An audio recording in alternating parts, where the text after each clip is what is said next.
जय श्रीमन नारायण। पिछले वीडियो में हमने श्रीमद् भगवत गीता जी के सामान्य परिचय के ऊपर चर्चा की। आज इस वीडियो में हम यह चर्चा करेंगे कि भगवत गीता जी भगवान श्री कृष्ण ने अर्जुन को क्यों सुनाई। वह कौन सी ऐसी परिस्थिति थी जिसके कारण भगवान को अर्जुन को महाभारत के महासंग्राम के बीचों बीच भगवत गीता जी का उपदेश देना पड़ा। तो जैसा कि हम सभी जानते हैं कि शर्त के मुताबिक जब पांडव लोग हैं वह अपना वनवास पूरा करके और दुर्योधन से पूरा आधा राज्य मांगने आए, तब दुर्योधन ने सुई की नोक जितनी भूमि भी बिना युद्ध के देने से इनकार कर दिया कि यदि सुई की नोक जितनी भूमि भी चाहिए तो उसके लिए पहले आपको युद्ध करना पड़ेगा। तो माता कुंती की आज्ञा से जब पांडवों ने युद्ध करने का फैसला किया तब महाभारत के महासंग्राम में दोनों सेनाएं आमने सामने खड़ी हो गई। भगवान श्री कृष्ण अर्जुन के रथ चलाने वाले सारथी बने तथा अन्य जितने भी महान महान योद्धा थे वह दोनों सेनाओं के मध्य एक दूसरे के आमने सामने खड़े हो गए। जब अर्जुन ने दोनों सेनाओं को देखा तो उन्होंने भगवान श्री कृष्ण से कहा कि हे अच्युत, आप मेरे रथ को दोनों सेनाओं के मध्य खड़ा कीजिए, जिससे मैं यह देख सकूं कि इस महासंग्राम में मुझे किन किन योद्धाओं के साथ में दो दो हाथ करने हैं। तो भगवान श्री कृष्ण ने अपनी चतुराई से तथा अर्जुन को निमित्त बनाकर गीता जी सुनाने के प्रयोजन से एक ऐसी जगह अपने रथ को ले जाकर खड़ा किया जहां से सामने वाली सेना तथा अर्जुन की सेना, दोनों सेनाएं अर्जुन को बराबर दिख रही थी तथा दोनों सेनाओं के मुख्य मुख्य जो सेनापति थे, मुख्य मुख्य जो योद्धा थे, वह भी अर्जुन को साफ साफ दिख रहे थे। उस बिंदु पर रथ जैसे ही खड़ा हुआ तथा भगवान ने अर्जुन को कहा कि दोनों सेनाओं के अंतर्गत खड़े इन कुरुवंशियों को देख। अर्जुन, दुर्योधन, ये जितने भी कौरव और पांडव थे इनके वंश का नाम कुरु था, तो ये सभी कुरुवंशी थे। तो भगवान ने अर्जुन से कहा कि तू संग्राम भूमि में खड़े इन कुरुवंशियों को देख। कुरुवंशी शब्द जैसे ही अर्जुन ने भगवान के मुख से सुना तो अर्जुन के मन में यह मोह जागृत हो गया कि हम सभी एक ही वंश के हैं। इस सेना में और हमारी सेना में जितने भी योद्धा है, जितने भी सेनापति है, जितने भी बलवान बलवान महावीर है, वह सभी हमारे ही परिवार के हैं। तो यदि सामने वाली सेना में कोई मरता है तो वह हमारे परिवार की क्षति होगी, और यदि हमारी सेना में यदि लड़ता लड़ता कोई वीर गति को प्राप्त होता है तो वह भी हमारी ही क्षति होगी। तो इस मोह ने अर्जुन के अंदर एक प्रकार से कायरता उत्पन्न कर दी, जिसके कारण अर्जुन अपना धनुष और बाण एक ओर रखकर और शोक करने लगे।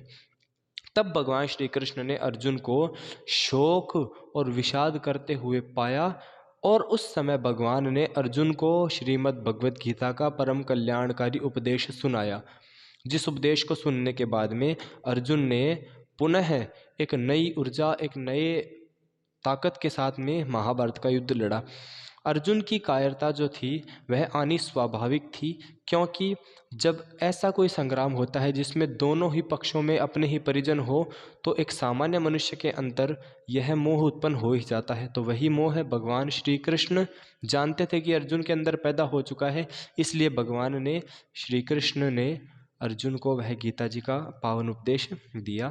गीता जी के उपदेश में ऐसी कौन सी चीज़ें, ऐसी कौन सी बातें भगवान ने कह दी, सुना दी, जिसके कारण अर्जुन का एकदम से रुख बदल गया और जो अर्जुन रथ के अंदर अपने धनुष और बाणों को छोड़कर बैठ चुका था, वही अर्जुन संग्राम भूमि में इतने भयंकर तरीके से लड़ा कि सारे के सारे कौरवों को उन्होंने ध्वस्त कर दिया, सामने वाली सेना को एकदम पराजित कर दिया और स्वयं पांडव जो है वह विजय हो गए। तो भगवत गीता के अंदर भगवान श्री कृष्ण ने अर्जुन को बारीक से बारीक हर वह चीज़ बताई जिससे अर्जुन का मोह दूर हो सका। भगवान ने कहा कि यह जितने भी आमने सामने तुमको जो ये शत्रुगण दिख रहे हैं, जो योद्धा दिख रहे हैं, इन्होंने केवल एक शरीर धारण कर रखा है।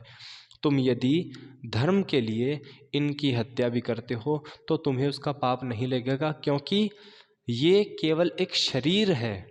इनके अंदर जो आत्मा है वह अजर है, अमर है, उसका ना तो कभी जन्म होता है ना कभी वह मरती है, वह केवल शरीर बदलती है।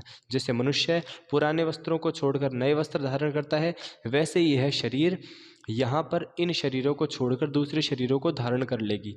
अतः तुम धर्म के लिए अपने कर्तव्य को करो। भगवान ने अर्जुन को युद्ध करने का नहीं बोला था, भगवान ने अर्जुन को अपना क्षत्रिय धर्म, अपना कर्तव्य निभाने को कहा था। अब क्योंकि अर्जुन क्षत्रिय थे और क्षत्रिय का साधारण धर्म हम सभी जानते हैं कि युद्ध करना होता है।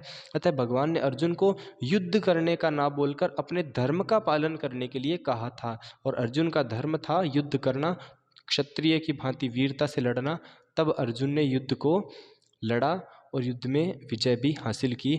तो वही उपदेश भगवान हम सभी को गीता जी के माध्यम से देते हैं कि हम सब जहाँ हैं, जिस भी परिस्थिति में हैं, हमें और कोई अन्य कार्य नहीं करना है, केवल और केवल सच्चे मन से हमें अपने कर्तव्य का पालन करना है। यदि हमने अपने कर्तव्य का पालन, अपने धर्म का पालन किया, तो बिना कोई अन्य कार्य किए हम इस जन्म मरण के चक्कर से सदा सदा के लिए मुक्त हो जाएंगे तथा हम सब आसानी से ही भगवत प्राप्ति कर लेंगे, भगवान को प्राप्त कर लेंगे। तो यह गीता जी का पावन उपदेश है, जिन्होंने अर्जुन रूपी नरश्रेष्ठ को भी मोहग्रस्त से निर्मोह कर दिया, बिल्कुल उनका मोह एकदम से खत्म हो गया। तो इन्हीं श्रीमद् भगवत गीता जी से संबंधित कुछ वीडियोस, कुछ सत्संग, कुछ प्रवचन हम हमारे सोशल मीडिया चैनल पर डालने का हमने निश्चय किया है।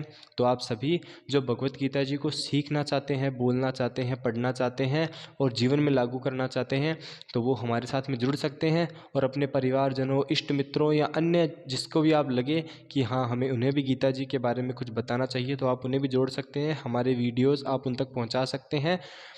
और जो है नित्य प्रति यदि आप नियम से हमारे साथ में जुड़ते हैं, गीता जी के प्रवचन को सुनते हैं, पठन पाठन आदि करते हैं, तो यदि नियमित आप इस कार्य को करेंगे, बिना किसी बीच में भी कोई अवकाश लिए नियमित यदि आप इस कार्य को करते हैं, तो निश्चित रूप से आप गीता जी जो है उसे पूरी आसान से समझ पाएंगे तथा गीता जी जो है उसमें भगवान ने क्या संदेश मनुष्य मात्र को दिया है उसका आप सही तरीके से अपने आचरण में लागू से कर पाएंगे। तो नित्य प्रति आप केवल 1 मिनट का समय निकाल कर हमारे साथ में जुड़ें और शॉर्ट वीडियो, छोटे वीडियो के माध्यम से नित्य प्रति जितने श्लोक हो सकेंगे, जितनी गीता जी से संबंधित कुछ अन्य बातें हो सकेगी, वह हम आप तक पहुंचाने का प्रयास करेंगे।